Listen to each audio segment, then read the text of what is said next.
ধর্ষণ, ছিনতাই ও চাঁদাবাজির প্রতিবাদে রাজপথে ঠাকুরগাঁওয়ের শিক্ষার্থীরা।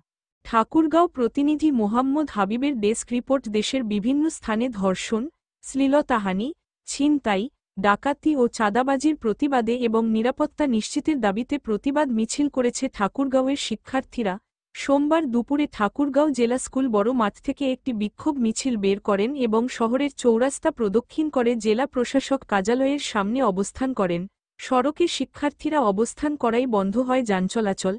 পরে জেলা স্কুলের সামনে শিক্ষার্থীদের মুখোমুখি হন জেলা প্রশাসক ইশরাত ফারজানা।